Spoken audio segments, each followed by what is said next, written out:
the goal was to cripple Iraq's infrastructure and make civilian life unsustainable. We demonstrated the capacity of technology to cripple a country without ever setting foot on it in the Persian Gulf. It's important to recognize that because it goes hand in hand with the sanctions.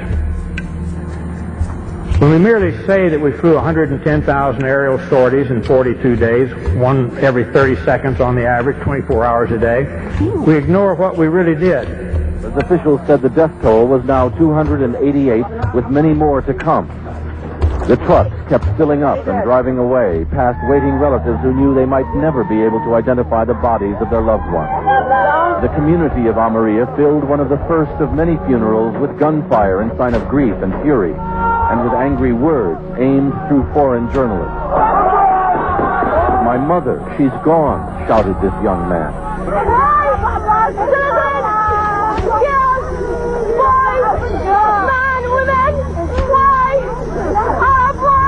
This woman asked, "Could not all your modern technology tell you that there were children and women here?" Bill Blakemore, ABC News, in the Almeria district of Baghdad. We destroyed every silo for grain or anything else storing food in the whole country. We destroyed all the storage and processing of food plants throughout the country. Even dates, the world's biggest exporter of dates. Famous processing and packaging plants in Baghdad, deliberately destroyed. We didn't want them to be able to feed themselves for a long, long time. We're all aware of the famous little powdered milk plant.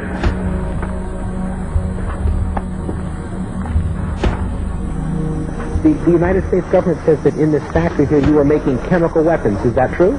No, that's not true. They are lies. Because this is milk for children. This powder, milk of children. Nothing else was made? Only this in the factory? Yes, and you can see it yourself. With the only factory in the Middle East to produce powdered milk, they were producing about 17% of their powdered milk requirements. We destroyed that, cut off all the milk. The malnutrition of the mothers immediately jeopardized all of the infants. 70% of the pregnant women, even today in Iraq, suffer anemia. The death rate for children has soared compared to 1989, the last year before sanctions. One of the biggest causes of death in Iraqi children today is diarrhea and dysentery due to the untreated drinking water. Iraq's water purification plants were heavily bombed in the war, and many that were repaired have broken down.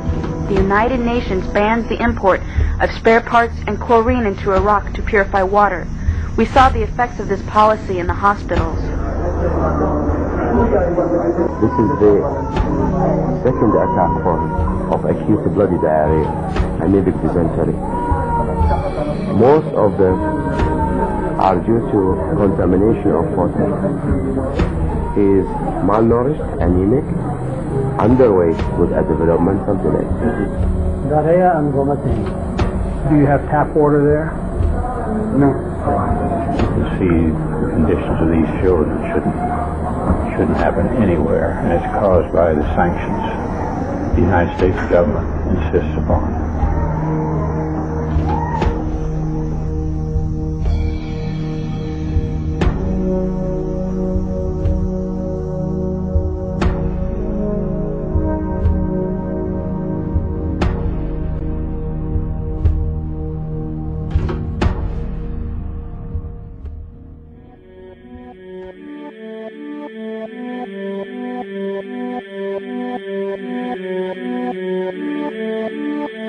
The daily life we perceive with our five senses is not reality.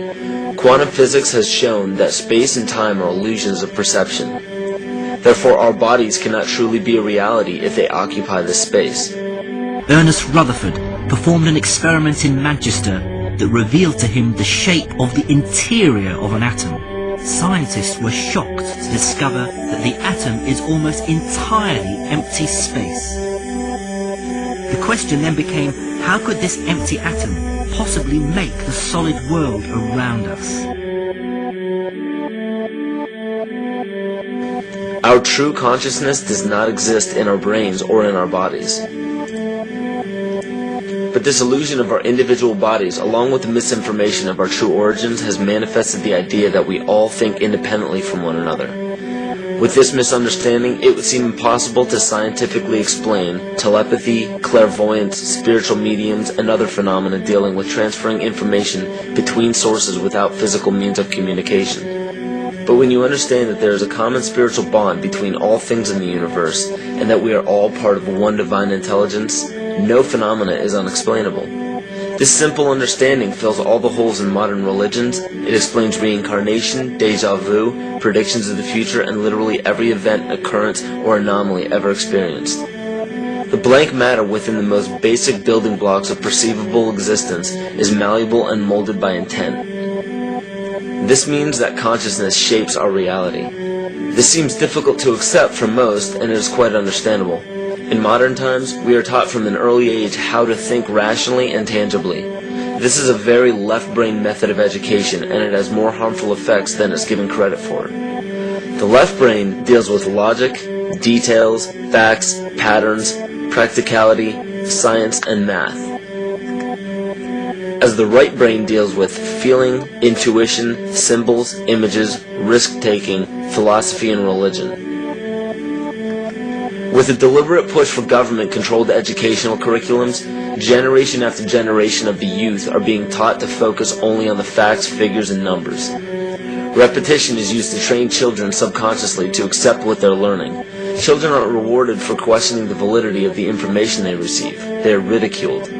However, the children who blindly accept the information as true and merely regurgitate the information on command when it is time to take a test, those children go on to become the decision makers in our government, law, medicine, business, and every other occupation with power and prestige. The most detrimental effect of being pushed away from holistic thinking with the full brain into a strictly left brain thought is what is known as the suppression of the feminine. Every male and female have both feminine and masculine qualities. It has nothing to do with man or woman.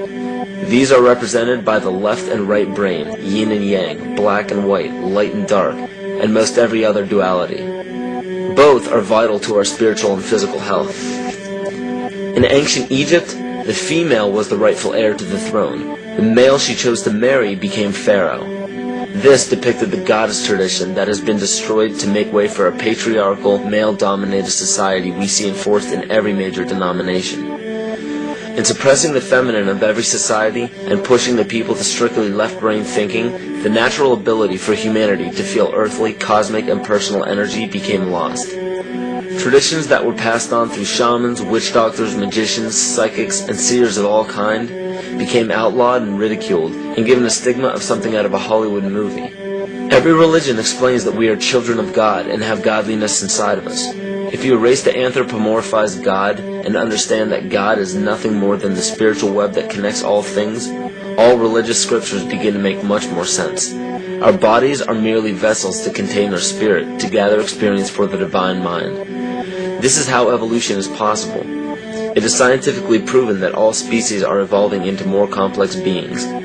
Innate knowledge or racial memory within all species is the understanding of newborns of all kinds to automatically know specific details and traits that the mother does not have to teach them. Therefore, innate knowledge helps every species naturally evolve towards more complex organisms. Lyle Watson claims that it was a Japanese scientist who observed the 100th monkey effect in 1952. In this observation, he discovered that a certain portion or percentage of monkeys learned or developed a new trait. The knowledge became an innate ability in that species. This is further testimony to a collective consciousness among species.